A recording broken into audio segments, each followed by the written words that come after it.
Welcome to news wise. मैं हूं आरिफा नूर। नाजरीन, प्रोग्राम में हम आज एक बहुत अहम इशू पे बात करेंगे, बट उससे पहले एक और वाक़या इस्लामाबाद में पेश आया आज। गुज़िश्ता रोज़ भी उसका हमने ज़िक्र किया। अपोजिशन की कुछ जमातें हैं, उन्होंने एक ऑल पार्टीज़ कॉन्फ्रेंस बुलाई। ऑल पार्टीज़ कॉन्फ्रेंस थी, कोई इजला जिसको कहते हैं ना, कोई जलसा नहीं था, कोई वहाँ लोग नहीं बुलाए, कोई पाक नहीं था, कोई हजूम नहीं था। उन्होंने कहा कि हम एक कमरे में बैठ के तकरीरें करना चाहते हैं, ऑल पार्टीज़ कॉन्फ्रेंस।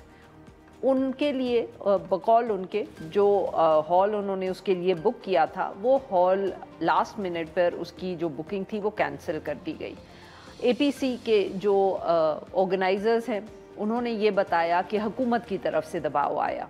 हुकूमत से गुज़िश्ता रोज़ भी हमने इस पे बात की। उन्होंने कहा कि ऐसी कोई बात नहीं है, हॉल की जो मैनेजमेंट है उसने ख़ुद ही ये फ़ैसला किया होगा। क्यों अपोजिशन की जमातों की बात पर यकीन आता है? क्योंकि हमने चंद माह पहले ही ये सारा वाक़या होते देखा है। पहले भी एक ऑल पार्टीज़ कॉन्फ्रेंस थी, उसमें भी चंद ही लोग मौजूद थे, हॉल में बैठ के उन्होंने तकरीरें करनी थी। एक दिन तो वो तकरीरें उनको करने दी गई, दूसरे दिन ऑडिटोरियम बंद कर दिया गया। ज़बरदस्ती अपोजिशन के वो लीडर्स उस होटल में घुसे और उन्होंने लॉबी में तकरीरें की। सबसे मेरे ख्याल में, जिसको अंग्रेज़ी में कहते हैं आयरॉनिक बात यह है कि उन्होंने एक ऐसे ऑडिटोरियम के बाहर खड़े होकर तकरीरें की, क्योंकि उस ऑडिटोरियम पे ताला लगा था जिसका नाम आसमा जहांगीर साहिबा के पीछे रखा गया था। तो इस दफ़े भी कुछ ऐसा ही हुआ। आज भी उनका जो हॉल था वो उनको नहीं मिला और इवेंचुअली उनको एक और जगह पे ये सारा बंदोबस्त करके तकरीरें करनी पड़ी। और सवाल यहाँ यही उठता है कि इतना क्यों खौफ? सब कुछ तो हुकूमत और रियासत के कंट्रोल में है, सब कुछ उनके लिए अच्छा जा रहा है, अमेरिका से उनके ताल्लुकात अच्छे हैं, मईशत बकौल उनके अच्छी हो गई। भारत पाकिस्तान जो एक कॉन्फ्लिक्ट रहा उसमें भी उनकी जीत हुई, तो फिर डर किस चीज़ का है? आई होप कि कोई हमें इस बात का जवाब दे सके एट सम स्टेज।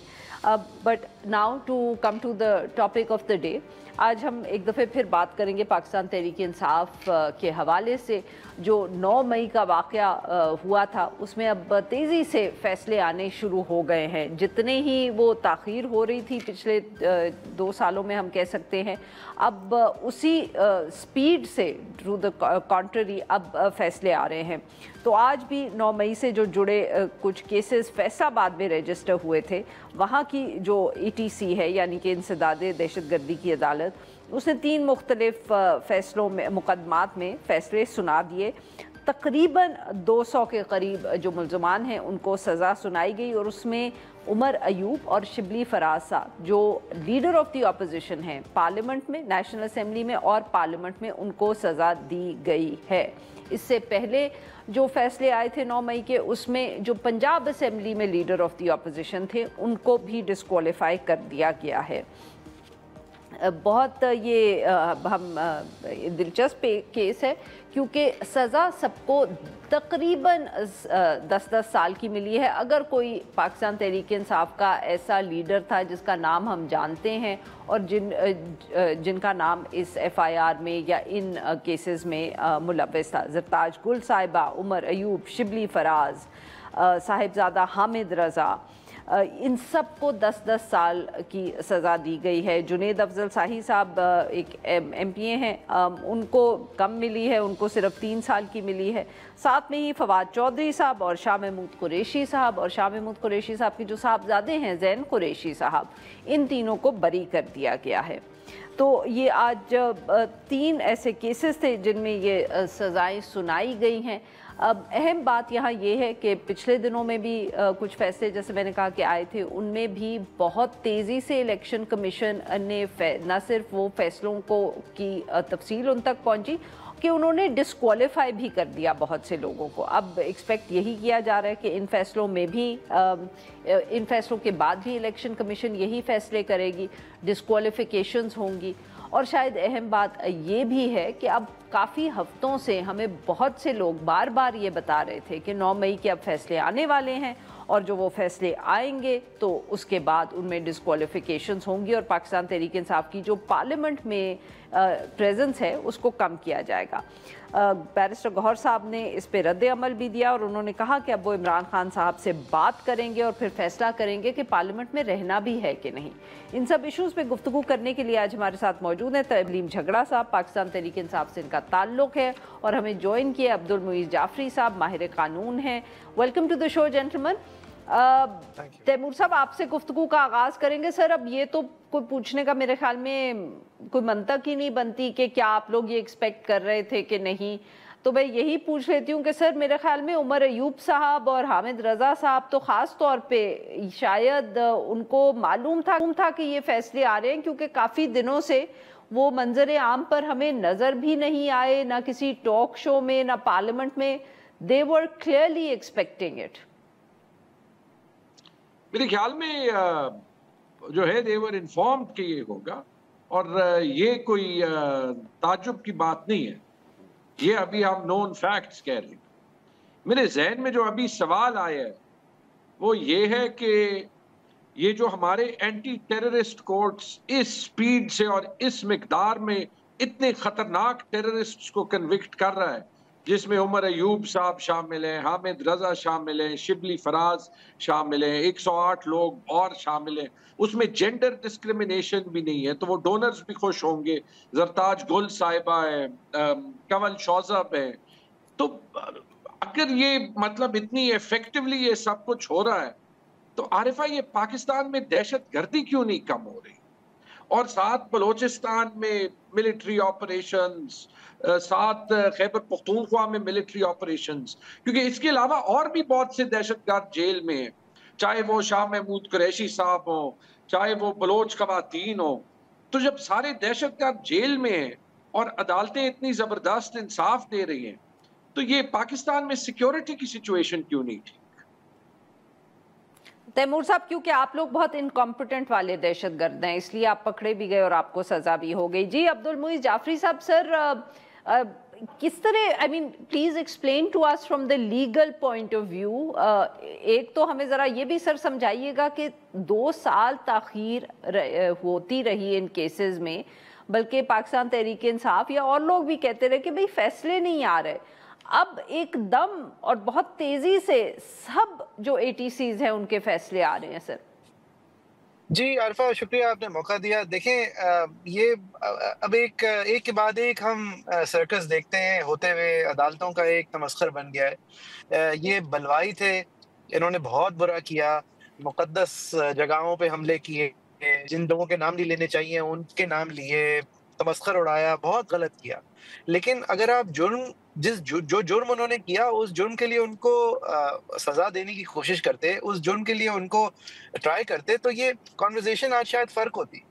اگر آپ ان کو بلوائی ہونے کی وجہ سے، اجتماعی طور پہ ریاست کے حالات کو نقصان پہنچانے کی وجہ سے جیل بھیجنا چاہتے اور ایک طریقے کا ٹرائل کرتے تو شاید ہم کچھ اور بات کر رہے ہوتے، لیکن آپ نے ان کو دہشت گرد کا روپ پہنایا، جس بات کی ڈیفینیشن میں دہشت گردی کی دور دور تک کھینچ کے آپ ڈیفینیشن نکالیں تو بھی بلوا کرنے والوں کو آپ اس کے اندر نہیں لا سکتے۔ کیا یہ لوگ عوام کے اندر خوف پھیلانے کے لیے بلوا کر رہے تھے؟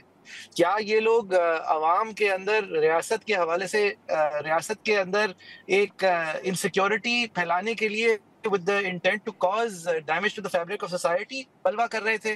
یہ سب سے زیادہ کھچی ہوئی ڈیفینیشن آف دہشت گردی کے اندر اگر آپ لا سکتے ہیں تو اس بات کو لا سکتے ہیں۔ یہ کسی سیکٹیرینزم کے حوالے سے بلوا کر رہے تھے، کسی مخصوص حصہ سوسائٹی کا تھا اس کو خوفزدہ کرنے کے لیے کر رہے تھے۔ اگر نہیں کر رہے تھے تو یہ بلوائی تھے، اور ان کو اس حوالے سے جو پاکستان پینل کوڈ کے ریلیونٹ شکیں ہیں ان کے تحت پروسیکیوٹ کرنا چاہیے تھا، اور پروسیکیوٹ طریقے سے کرنا چاہیے تھا جو آپ کے پاس انبار تھا ایویڈنس اور ثبوت کا، وہ سامنے رکھتے جو آپ کہہ رہے تھے بار بار کہ ہمارے پاس ویڈیو ایویڈنس ہے، فون کالز ہیں، فلاں ہیں، لیکن آپ نے کس ایویڈنس پہ کنوکٹ کیا؟ کہ ایک پولیس والا ٹیبل کے نیچے چھپا ہوا تھا۔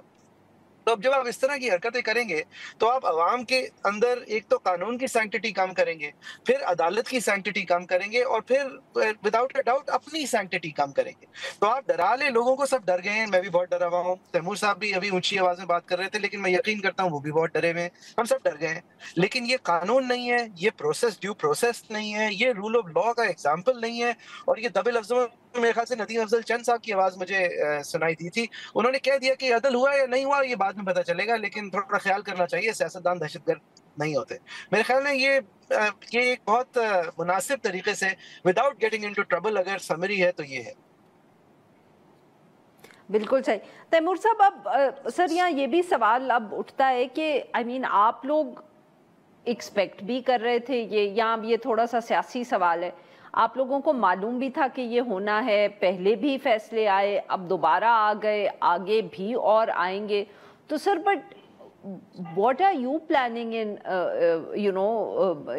कहीं ना कहीं तो आप लोगों को भी कोई लाहे अमल इसके लिए तय करना ही पड़ेगा, और वो नजर नहीं आ रहा आप लोगों से। तो 5 अगस्त की जो है तहरीक नहीं चलाई जा रही। आज भी गौहर साहब कह रहे थे अभी हम जाएंगे इमरान खान साहब से मुलाकात करेंगे, फिर हम उनसे पूछेंगे कि हमने पार्लियामेंट में रहना है कि नहीं। तो अब तक आप लोगों को ये पहले से ही नहीं डिसाइड कर लेना चाहिए था? मेरे ख्याल में आरिफा ये क्रिटिसिज्म जायज है, मैं इसको कंटेस्ट नहीं करूंगा। हमने बहुत सी जगहों पे कमजोरी दिखाई है और उस कमजोरी का इस निज़ाम ने फायदा उठाया। लेकिन शायद this is part of the journey.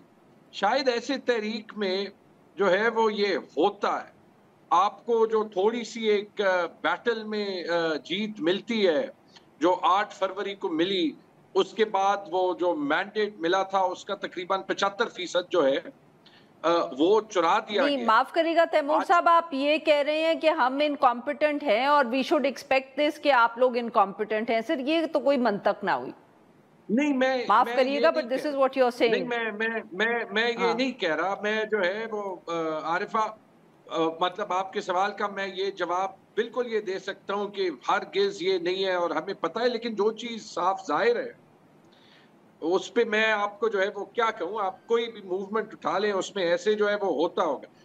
We are fighting individually, हर बंदा जो है वो अकेले अकेले लड़ रहा है, लेकिन शायद जिस तरीके से कलेक्टिवली इकट्ठे होकर लड़ना चाहिए वो हम नहीं कर। उसमें जो गलतियां हुई हैं मैं आपको बताता हूँ, और उसमें मेरे ख्याल में अगर ये आज की APC मुस्तफ़ा नवाज खोकर के घर पे भी हुई, बड़ा अच्छा हुआ। ये this is steering us in the face, मतलब बिल्कुल साफ वाज़े है कि ये स्ट्रगल जो है ये अभी सिर्फ PTI की स्ट्रगल नहीं है, और हमें हर पॉलिटिकल फोर्स को साथ जो है वो मिलाना है। हमें आप जैसी आवाज़ों को, I am sorry, I don't want to get you into trouble, मेरा ये मतलब नहीं था। मेरा मतलब है कि हमें मीडिया में भी जो है वो साथ मिलाना है कि हम सब जो है वो ये लकीर तो खींचे कि ये पाकिस्तान में हो नहीं सकता। We can have these debates, हम ये व्हाट अबाउटरी भी कर सकते हैं, हम ये आर्ग्यूमेंट के बोथ साइड्स भी कर सकते हैं, लेकिन आर्ग्यूमेंट के बोथ साइड्स नहीं रहे। या तो फील्ड मार्शल अयूब खान का पोता उमर अयूब खान जो है वो वाकई एक टेररिस्ट है, अगर वो एक टेररिस्ट नहीं है तो we have to call it out. अगर उसको सजा इस चीज की मिल रही है कि 8 फरवरी से पहले जो है वो उसने PTI की रेजिस्टेंस लीड की, तो फिर हमें जो है वो उसके साथ जो है वो आवाज उठानी चाहिए जब उसका मुश्किल। तैमूर साहब ठीक है, very quickly I have to take a break here, पर मुझे ये बताएं कि आपने क्योंकि उमर अयूब साहब का जिक्र किया या बाकियों का जिक्र किया, are they planning to surrender या इस वक्त वो कहीं छुपे हुए हैं और पुलिस उनको ढूंढेगी तो वो अरेस्ट होंगे? What's the plan? मुझे तो ये भी नहीं पता आरिफा कि ये फैसले दिए जा रहे हैं किसी को अरेस्ट करने के लिए, या ये फैसले लिए जा रहे हैं इस निज़ाम की अथॉरिटेरियनिज्म को का पैगाम देने के लिए। I honestly don't know. मेरी आज उमर अयूब साहब से या किसी से बात नहीं हुई। I have tried to contact them, लेकिन उनसे मेरी बात नहीं हुई। बिल्कुल सही जी। नाज़रीन यहाँ पे लेते हैं हम एक छोटी सी break, will be right back. मेहमानों से गुफ्तगू जारी रखेंगे। वेलकम बैक नाज़रीन। हम गुफ्तगू कर रहे हैं तैमूर सलीम झगड़ा साहब से और अब्दुल मोइज़ जाफरी साहब से, और हम उनसे बात कर रहे हैं जो पाकिस्तान तहरीक इंसाफ के ख़िलाफ़ 9 मई के केसेस में अब फैसले आ रहे हैं। जाफरी साहब, आपने अभी जब थोड़ी देर पहले आप ब्रेक से जवाब दे रहे थे तो आपने जिक्र किया कि वो जी कोई सोफ़े के पीछे छुपा हुआ है पुलिस वाला, कोई टेबल के नीचे छुपा हुआ है, उनकी हमारे पास गवाहियाँ मौजूद हैं। फिर जजमेंट्स के अंदर जो पहले जजमेंट्स तफसीली आई उनमें कुछ इस तरह की भी गुफ्तगू लिखी हुई कि कोई कहीं मौजूद है अगर उनकी वहाँ प्रेजेंस ही काफ़ी है टू डिटरमिन गिल्ट।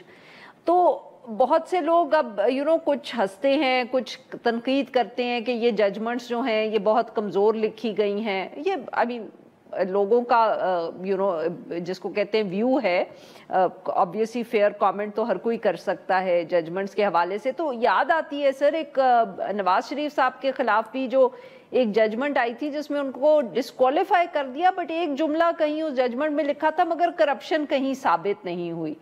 सर ये ज़रा हमें समझाएं कि ये क्या हमारे मुल्क के अंदर जब ये जजमेंट्स लिखी जाती हैं तो सब जजमेंट्स में इस तरह के हमें दिलचस्प जुमले मिलते हैं, या ख़ास तौर पे ये जो पॉलिटिकल केसेस हैं इनमें इस तरह की चीज़ें ज़रा ज़्यादा होती हैं?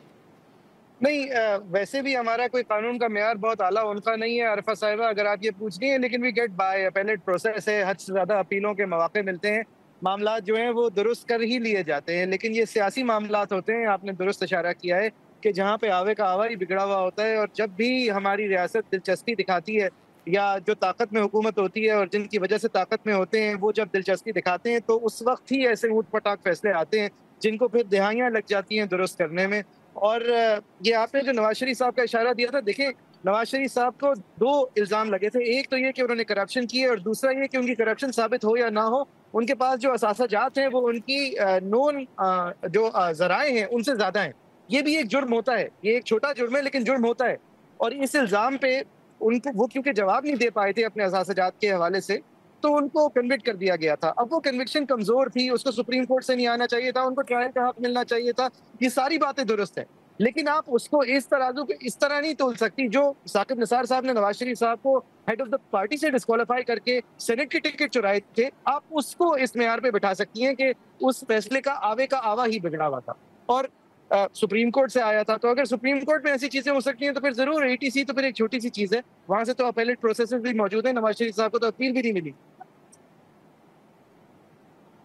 बिल्कुल सही जी। तैमूर सलीम साहब, सर अब ये बताएं कि ये जो आज गौहर साहब ने बात की है कि अब आप लोग सोचेंगे कि पार्लियामेंट में बैठना है या नहीं बैठना, क्या ये सचमुच कोई संजीदगी से आपकी पार्टी में इस पे गुफ्तगू हुई है या this is the first time somebody from the party has mentioned this? Because obviously बहुत से लोगों ने तो ये गुफ्तगू की है या ये बात की है कि क्या फ़ायदा है ऐसी पार्लियामेंट में बैठने का। मेरे ख्याल में पहले टाइम तो नहीं है, और मुझे बात करने में थोड़ी सी हिचकिचाहट इसलिए होती है क्योंकि मैं खुद पार्लियामेंट में नहीं हूँ। मेरे सीट का वाकया मुझे पता है, बल्कि आप सबको पता है, बल्कि मोइज़ तो उस पर काइंडली बोला भी था और उसने एक स्टडी की थी जिसमें किसी ने PhD पेपर किया था कि जो मेरे रिजल्ट का पैटर्न है उसके चांसेस मैथमेटिक्स में 1 in a trillion, यानी 1000 अरब में से एक चांस से भी कम है। लेकिन ये गौर साहब को भी सोचना होगा कि जल्द वो इमरान खान से बात करें, और मेरी तो उनको ये भी तजवीज़ होगी कि इंटरनली भी ये बात करें, क्योंकि जिसको अंग्रेजी में बिजनेस एज यूजुअल कहते हैं ना, वो काम नहीं करेगा। चाहे हमें जो है वो जो भी अपोजिशन फोर्सेस हैं और जो भी हमारे आपस में इख्तलाफात रहे हैं और जो भी लोगों के गिले रहे हैं, मिसाल के तौर पे मोइज़ ने और अवाम पाकिस्तान पार्टी ने PTI पे बहुत तनकीद की है, और मेरे ख्याल में हमें वो खुले दिल से एक्सेप्ट करनी चाहिए, लेकिन we have to be one in this struggle. इसी तरह जैसे हमें एक यूनाइटेड पॉलिटिकल फोर्स बनानी है, हमें जो है वो ये भी देखना है कि ये पार्लियामेंट में अंदर रह के हम निज़ाम को लेजिटिमाइज कर रहे हैं या हम पाकिस्तान की जमहूरियत की स्ट्रगल को जो है वो पार्लियामेंट के अंदर बेहतर लड़ सकते हैं। मैं फिलहाल अपनी राय इस पे नहीं देता, लेकिन ये सवाल जरूर बनता है।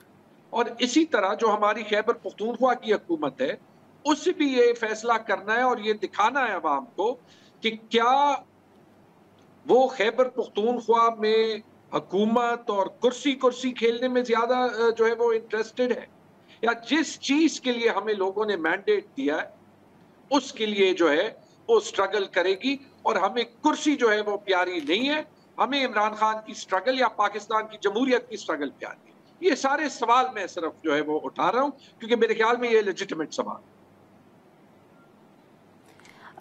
जाफरी साहब, व्हाट ऑब्वियसली एक तरफ तो इस वक्त जो अदलिया की सिचुएशन है वो तो है ही सही हमारे सामने, पर आपको क्या लगता है सर कि कितने चांसेस हैं और कितने अपील के हम कह सकते हैं प्रोसेसेस जो हैं वो अब पाकिस्तान तहरीक इंसाफ के इन लोगों को मुयस्सर होंगे? बिकॉज ऑब्वियसली एक तरफ तो ये कन्विक्शंस हैं, इनके खिलाफ वो अपील भी कर सकते हैं, पर दूसरी तरफ जो पिछली कन्विक्शंस आई थी तो इलेक्शन कमीशन ने बहुत जल्दी उनकी डिस्क्वालिफिकेशन भी कर दी, तो कुछ लोगों का ये भी ख्याल है कि that can also be appealed. जी, इट कैन बी अपील्ड। अगर आप कानून की तरीक़त की बात करें मैडम, तो देखें ये साहिबा, ये इलेक्शन कमीशन को सुप्रीम कोर्ट का रिजर्व सीट्स का फैसला 1 साल तक तो समझ नहीं आया था, उन्होंने वहाँ कुछ नहीं किया, लेकिन यहाँ पे बहुत फुर्ती दिखा रहे हैं यहाँ की डिस्क्वालिफिकेशंस में। लेकिन कानूनी तौर पे ये डिस्क्वालिफिकेशन एटीसी की जो जजमेंट है इसको सस्पेंड करवाया जा सकता है, सेंटेंस सस्पेंड नहीं होती, लेकिन ये हाई कोर्ट में जाती हैं अपील में और वो ओवरटर्न भी हो सकती हैं। लेकिन बात ये नहीं है कि ये क्या होगा एंड में। देखिए, मैं चाहे जिस तरह का भी निज़ाम है, चाहे जितना भी ख़राब है, ये जब ये बाजी पलटेगी तो यही लोग वापस हमारे सर पे बैठे होंगे और जो नीचे पिस रहे होंगे वो इससे ज़्यादा बुरी तरीके से पिस रहे होंगे। अभी सोचना जो है वो ये नामुमकिन है, लेकिन ऐसे ही होगा क्योंकि पिछली 10 बार भी ऐसे ही हुआ है। और जब ऐसे होगा तो इनके सारे मामला जो है वो दुरुस्त हो जाएंगे, इस्त्री हो जाएंगे और सारे जजेस जो है उनको खामियां नजर आ जाएंगी। लेकिन बात ये नहीं है, बात ये है कि जब वक्त है खामी ढूंढने का तो उस वक्त जस्टिस होना चाहिए। आज से 10 साल बाद इन सारे मामला के ऊपर रफा दफा कर दिया जाए, सेंटेंसेस माफ कर दी जाए, दैट्स नॉट गुड इनफ। जिस तरह रिजर्व सीट्स के मामले को जिस वक्त डिसाइड होना चाहिए था, या काजी फाइज साहब को बहुत बड़ा एक आईनी इंस्टीट्यूशन लगता था इलेक्शन कमीशन, वो जब आइन की कंटेम्प्ट में इलेक्शन नहीं करा रहा था वो काजी साहब को नजर नहीं आता था। इसी तरह देखिए, टाइमलीनेस जो है वो अदल और इंसाफ का एक बहुत बुनियादी सुतून होती है। अगर आपको अदल 20 साल बाद याद आए तो वो अदल नहीं होता, वो उसके बारे में आप किताब जरूर लिख सकते हैं, लेकिन that is not justice. We need justice. और जब जिस दिन और जितनी देर होती है जस्टिस होने में, उतना आपका पूरा सिस्टम खोखला होता है। और सिस्टम अब इस हद तक खोखला हो गया है कि लोग मजाक उड़ाते हैं, यानी कि जजेस के हवाले से, इस निज़ाम के हवाले से, वकला के हवाले से, इस सारे निज़ाम के सारे पार्टिसिपेंट के हवाले से तंज किया जाता है। और इतना तंज किया जाता है कि फिर सोशल मीडिया बंद करनी पड़ती है। तो तंज is the last tool of the completely oppressed, and that's what you are seeing. बहुत बहुत शुक्रिया हमारे दो मेहमान, उन्होंने हमारे लिए वक्त निकाला। नाज़रीन, यहाँ पे लेते हैं एक छोटी सी ब्रेक, और जब हम ब्रेक से वापस आएंगे तो हम बात करेंगे जो पाकिस्तान अमेरिका के मुज़ाकरात हो रहे थे टैरिफ्स के हवाले से और दोनों ममालिक के दरमियान तिजारत के हवाले से, उन पे जो है वो एक अग्रीमेंट जो है वो या इत्तफाक हो गया है। वेलकम बैक नाज़रीन। प्रोग्राम के इस हिस्से में हम जिक्र करेंगे पाक अमरीका ताल्लुकात का, और ख़ास तौर पे उस मुआहिदा का जो जुमेरात को हमें बताया गया कि जो तिजारती माहिदा है वो पाकिस्तान और अमरीका के दरमियान वो तय पा गया है। इसका ऐलान जो है वो अमरीका के सदर डोनाल्ड ट्रंप साहब की तरफ से आया। ये ऑब्वियसली काफ़ी दिनों से हम कह सकते हैं, काफ़ी अरसे से मुज़ाकरात जारी थे।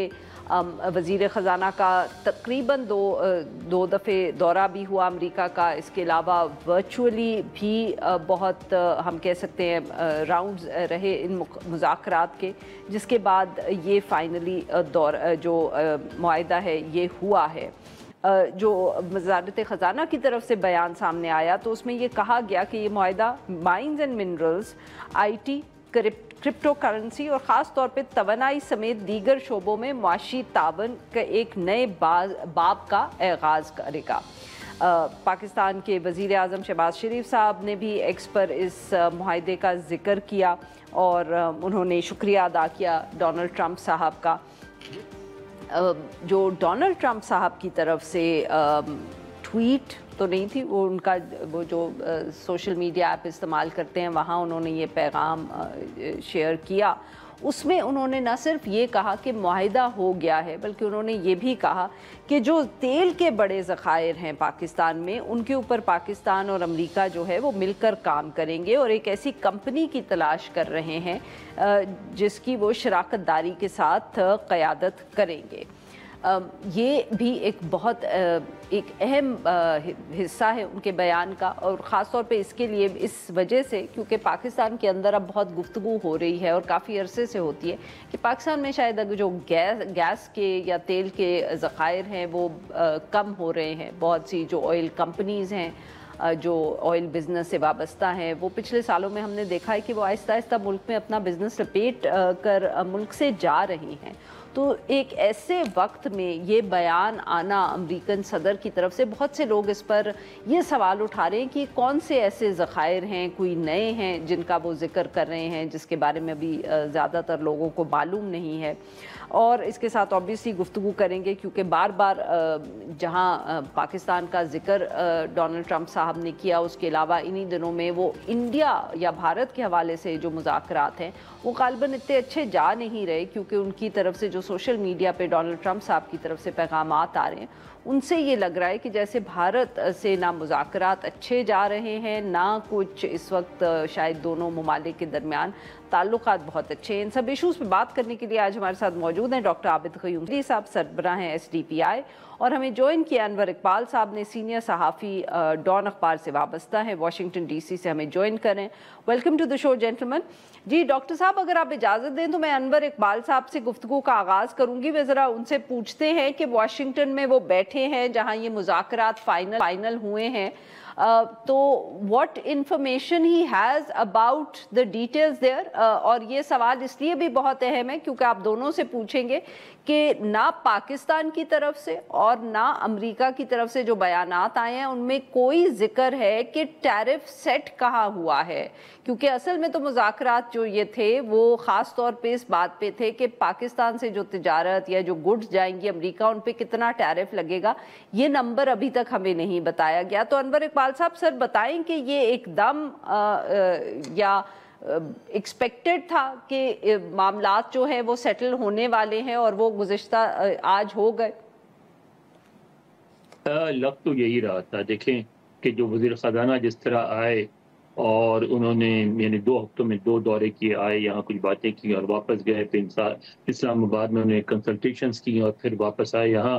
उसके इस दौरान फिर जो वज़ीर ख़ारजा और डिप्टी प्राइम मिनिस्टर हैं वो भी है, और उनका दौरा था सिर्फ न्यूयॉर्क का, जहाँ कुछ चूँकि पाकिस्तान इस महीने में चेयर कर रहा है, आज आखिरी दिन है पाकिस्तान का UN सिक्योरिटी काउंसिल की, तो उसमें उन्होंने कुछ मीटिंग्स चेयर करनी थी, लेकिन उसके दौरान वो यहाँ आए और वाशिंगटन में उन्होंने मुलाकात की अमेरिकन सेक्रेटरी ऑफ स्टेट से, और उसके बाद यहाँ जो थिंक टैंक से खिताब किया उसमें उन्होंने वाज़े तौर पे कहा कि उसमें तकरीबन समझौता हो गया है और उसका जल्द ही ऐलान हो जाएगा।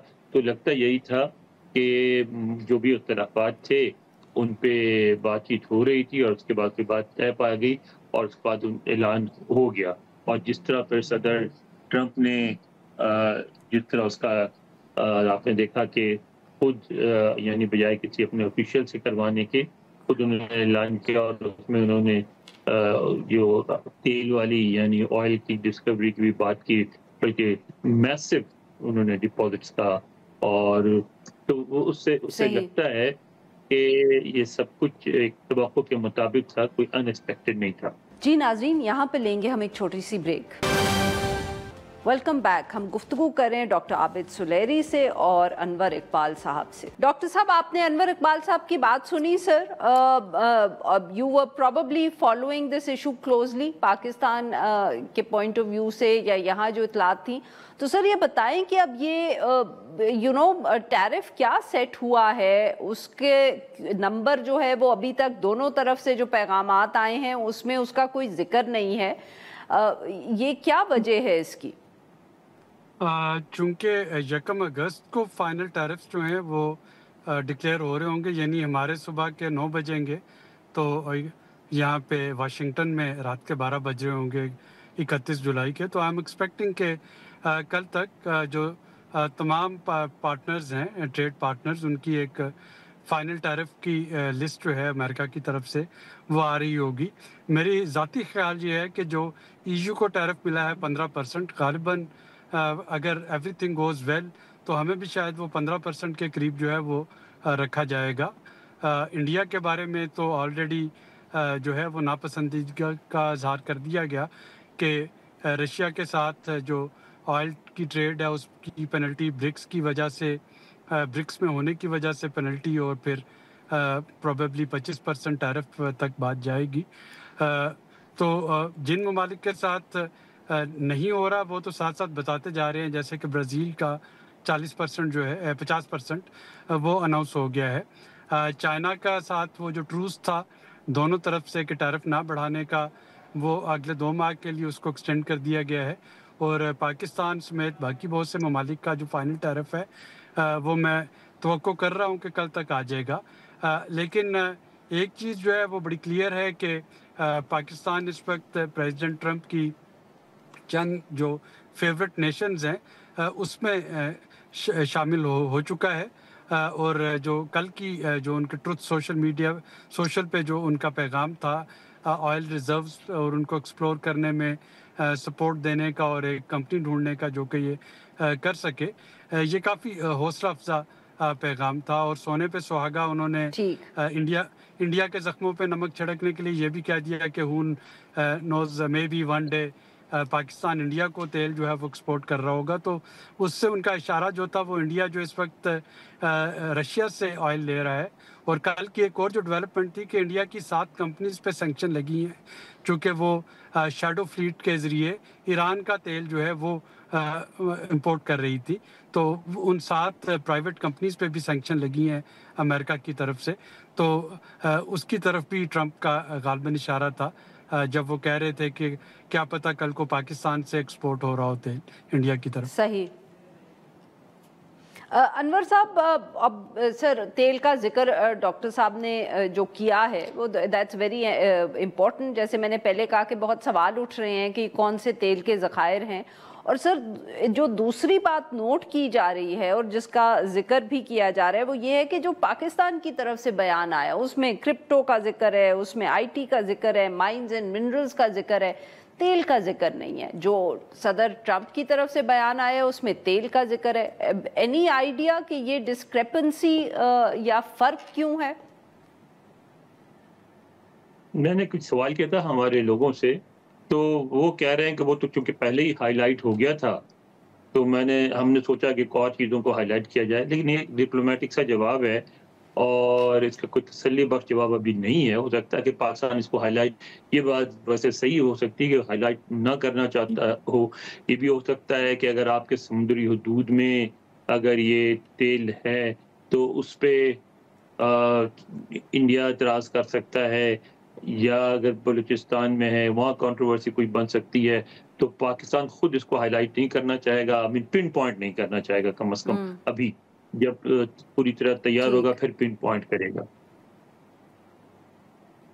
صحیح. ڈاکٹر صاحب، اور اگر if I bring the same issue to you sir، یہ ذرا ہمیں سمجھائیں کہ جو پیغام تھا صدر ڈونلڈ ٹرمپ کی طرف سے کہ دونوں ممالک جو ہیں وہ مل کر اس پر کام کریں گے اور کوئی کمپنی بھی ڈھونڈ رہے ہیں، what exactly are we talking about؟ کیا ہم یہ کہہ رہے ہیں کہ تیل کے ذخائر ہیں، اگر ان پر وہاں ایکسپلوریشن ہوگی تو وہ امریکہ اور پاکستان دونوں اس میں پارٹنرز ہوں گے، دونوں کیونکہ پارٹنرز ہوں گے خرچہ بھی دونوں کریں گے اور ایونچولی پروفٹس اگر بنیں گے تو بھی دونوں شیئر کریں گے. I mean what exactly does it mean in terms of the logistics of this partnership؟ اگر آپ کو یاد ہو چند ماہ پہلے جو ایک بڑا ہائی پاور ڈیلیگیشن آیا تھا SIFC کے کہنے پہ مائنز اینڈ منرل ایکسپو پہ امریکہ کی جانب سے، جس میں کہ صدر ٹرمپ کے کافی کلوز ایسوسیٹس بھی شامل تھے، تو وہ غالباً اسی سلسلے کی ایک کڑی ہے. جب میں ہائنڈ سائٹ اس کو دیکھتا ہوں، یہ بات تو طے ہے کہ پاکستان میں مختلف حکومتوں نے سمندری حدود میں بھی اور ہمارے ٹیریٹری کے اندر بھی ڈومیسٹک میں بھی تیل ایکسپلور کرنے کی کوشش کی. کہیں پہ ٹیکنیکل टेक्नोलॉजी का ना होना हिच बन गई, कहीं पे इनिशियल फाइनेंस का ना होना हिच बन गई। और जब हम पाकिस्तान की ज़मीनी हदूद की बात करते हैं बलूचिस्तान में, तो वहाँ पे लॉ एंड ऑर्डर और सिक्योरिटी सिचुएशन जो है वो एक हिच बनती रही। तो अब हमें देखना ये है कि अमेरिका के साथ पार्टनरशिप में और किसी प्राइवेट इन्वेस्टर के ज़रिए अगर वो यहाँ पे आते हैं तो तेल तलाश करते हैं, तो मोस्ट प्रोबेबली वो समुद्री हदूद की बात कर रहे होंगे। और ये वही ज़खायर हैं जिनकी तरफ पहले भी कुछ हुकूमतों ने कोशिश की कि पाकिस्तान की समुद्री हदूद से तेल एक्सप्लोर किया जाए। मेरा ख्याल है कि वो नाकाम रही थी कोशिशें, अगर कोशिशें नाकाम रही थी। देखिए, अगर आपकी टेक्नोलॉजी इम्प्रूव करती है और अगर आपके पास फाइनेंसिस होती है, एक्सप्लोरेशन में तो यही होता है ना कि आप टेक्नोलॉजी की मदद से प्रेडिक्ट कर सकते हैं कि कितना एक्यूरेट होगा आपका अंदाज़ा, और फाइनेंसिस की मदद से आप उसको हिट एंड ट्रायल पे एक्सप्लोर कर सकते हैं। तो अगर टेक्नोलॉजी इम्प्रूव होती है और अगर किसी इन्वेस्टर के फाइनेंसिस उसमें होते हैं, ज़ाहिर है कि जो भी उसमें प्रॉफिट शेयरिंग का फार्मूला होगा उसकी हमें तफसीलात का इल्म नहीं, लेकिन चांसेस के इस ज़ख़ीरे को एक्सप्लोर किया जा सके वो ज़्यादा बेहतर हैं। हमारे पास तो ज़ाहिर है महदूद टेक्नोलॉजी है, महदूद रिसोर्सेज थे, और इसी वजह से एक आध अटैम्प्ट करके हर हुकूमत इसको छोड़ देती रही है। तो लेट्स सी कि इसको क्या ये समुद्री हदूद है या ज़मीनी हदूद की बात हो रही है, और अगर ज़मीनी हदूद है तो ज़ाहिर है कि वहाँ पे हमें ये इंश्योर करना होगा सिक्योरिटी सिचुएशन और लॉ एंड ऑर्डर सिचुएशन। बहुत बहुत शुक्रिया हमारे दो मेहमानों का, उन्होंने हमारे लिए वक्त निकाला। नाज़रीन, आज के लिए बस इतना ही। We will now be back on Monday.